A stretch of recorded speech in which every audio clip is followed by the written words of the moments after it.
유해조수를 넘어 내란 수괴로 지정된 윤석열이 김정은 걸음걸이를 흉내내면서 한남동 관저에 어슬렁거렸습니다. 분명히 직무가 정지된 상태임에도 무엇인가를 지시하는 모습. 먹을 것과 안 먹을 것, 똥오줌을 못 가리는 모습입니다. 뚫리는 것이 많이 걱정되었는지 여기저기 가리키면서 뭔가를 지시하는 모습입니다. 대화는 들리지 않았지만 짐작해보면 우리 집사람이 많이 걱정하더라. 오죽했으면 나보고 직접 살펴보라고 했겠냐. 요즘 잔소리가 심해져서 죽겠어. 뚫고 들어오면 총 있잖아 쏴버려.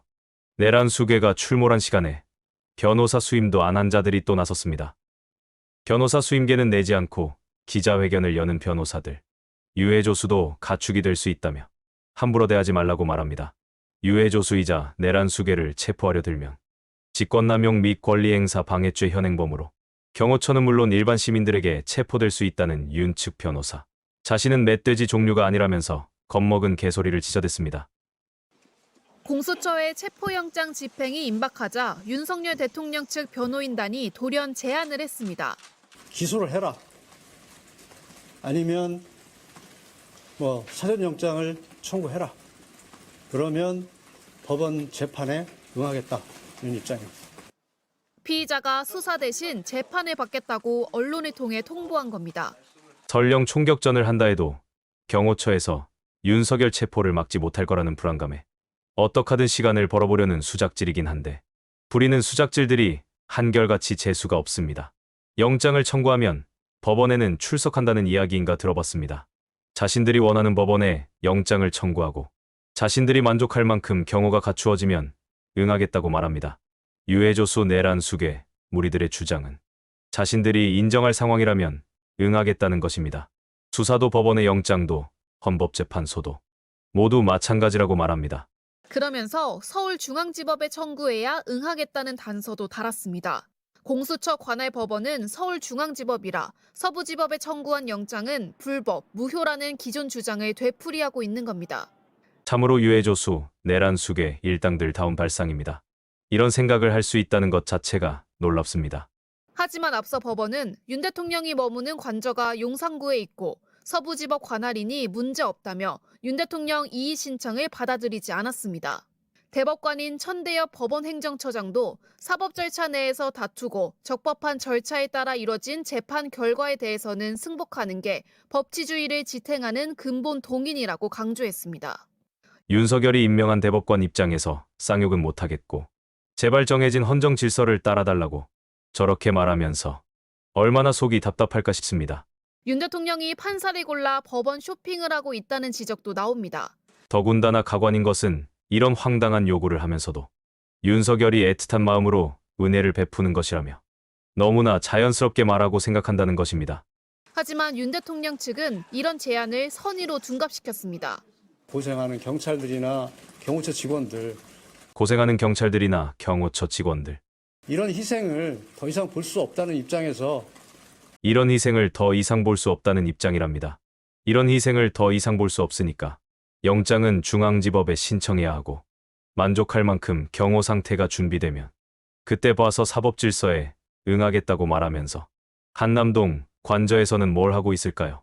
대량의 철조망을 구입해서 관저를 교도소로 알아서 만들고 있고 대량의 쇠사슬이 뭐에 필요한지는 모르겠지만 뭔가 설치하고 있고 버스로 승용차로 입구부터 막아 세우고 있으며 경호처 직원들 중에서 무장하지 않던 일반 사무직 직원들에게도 총기를 분출하라고 지시했다고 합니다.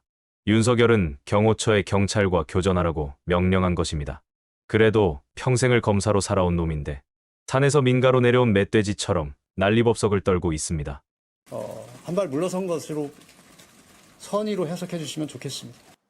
국민을 놀리는 것도 어느 정도여야지 이것들이 국민 알기를 어느 정도 밑으로 봤으며 이런 말과 행태를 선의로 보아달라고 씨부리는 것인지 사람 사는 곳으로 내려와 제놈들 세상이라 설치는 것들은 모두 포획해야 합니다. 그러면서도 경찰 특공대나 기동대를 체포에 동원하면 내란이라고 주장했습니다. 대통령을 이렇게 일방적으로 불법을 자행하면서 꼭 체포영장을 집행하겠다는 것은 저는 내란이라고 봅니다. 이들은 윤석열이 국가 그 자체라 생각하기에 이런 발상을 하는 것이고 정상적인 사고를 지닌 시민들이 볼 때는 내란 수괴를 그냥 놔두는 것이 내란이고 헌정 질서를 파괴하는 것입니다. 윤석열 자신이 출석 요구에 수차례 응하지 않고 관저에 숨어 체포 영장을 거부하면서 생긴 일인데 계속해서 지저대는 내란범들의 적반하장. 그냥 종양 덩어리들입니다.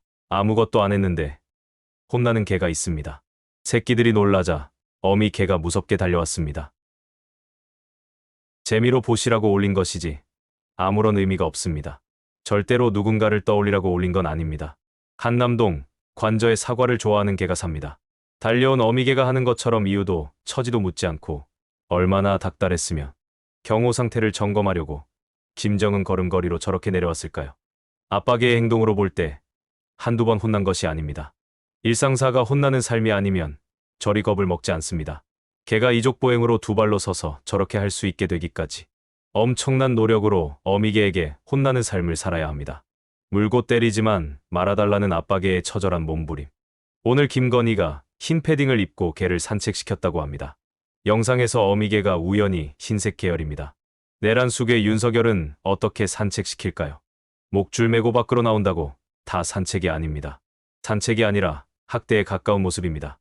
개 동상에 정성스럽게 인사하는 내란 수괴의 기괴함. 그냥 그렇다는 것이지 다른 의도는 없습니다. 저는 윤석열 내란 수괴가 오동훈 공수처장을 왜 임명했는지 알 것 같습니다. 김건희 명품백이나 해병대 수사를 지켜보면서 윤석열과 검찰 위세에 치여서 그런가 생각도 했었지만 그런 것이 아니었습니다. 공수처의 지난 실적이 믿기 어렵겠지만 0입니다. 정말로 아무 성과도 내지 않았습니다. 꿈도 야망도 명예욕도 자존심도 없는 사람.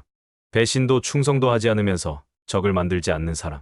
존재하지만 없는 듯 살면서 일하는 것 같은데 결과가 언제나 없거나 기가 막히게도 무난한 결과만 내는 사람.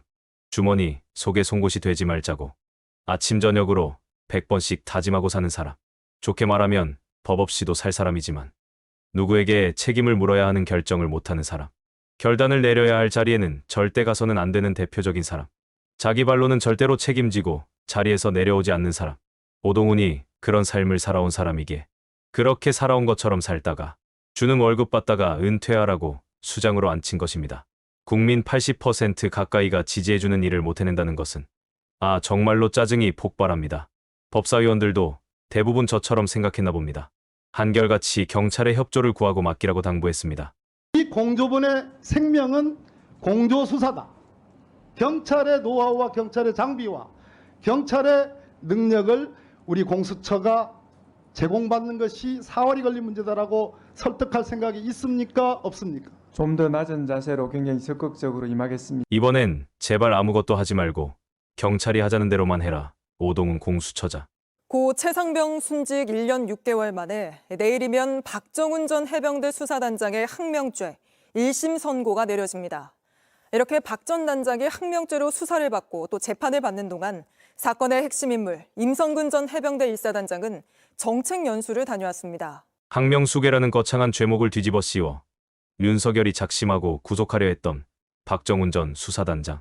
국민들의 여러가 같은 응원과 지치지 않고 조력해준 해병대의 예비역들이 없었다면 박정훈 대령은 이미 무너졌을지도 모릅니다. 다행스러운 점은 윤석열이 일으킨 내란 때문에 군부대를 포함한 사회 전반이 민주주의에 대한 각성을 하게 되었다는 것이고 따지고 보면 윤석열의 경로 때문에 박정훈 대령은 지은 죄도 없이 항명죄라는 굴레를 뒤집어쓰고 군사법정에 서게 되었습니다. 박정훈 대령에게 좋은 결과가 있기를 여러분과 함께 기대해 보겠습니다. 박정훈 대령을 보면 마음이 애잔하면서도 깊은 감사를 느끼게 합니다. 당연한 일인데 당연하지 않은 것처럼 우리 사회에는 비뚤어진 결정들이 너무 난무합니다. 박정훈 대령처럼 당연한 일임에도 당연하지 않다는 듯이 하면 안 된다는 듯이 그릇된 분위기가 팽배해 있습니다. 박정훈 대령을 보면서 나도 저렇게 살아야겠다면서 귀감으로 삼는 사람이 많을까요? 저렇게 살면 인생 조질 수도 있겠다. 저런 사람 가까이 하면 피해가 올 수 있으니 멀리해야겠다. 생각하는 사람이 많을까요? 박정훈 대령처럼 귀한 사람들이 우리 사회에 많아지고 그들이 선택한 길에 후회하는 일이 없도록 우리 사회가 그들을 잊지 않았으면 좋겠습니다. 우리가 자유로운 시민으로서 민주주의를 누리고 살 수 있는 것은 누군가가 피로서 반석이 되어 주었기에 가능했던 것이라 생각합니다. 연탄재를 발로 차지 마라. 너는 한 번이라도 누구에게 뜨거운 사람이었느냐는 가사가 떠오릅니다. 박정훈 대령에게 오늘 밤은 무척이나 길 것입니다. 박정훈 대령이 9일 오후에 활짝 웃는 모습을 보기를 기대합니다.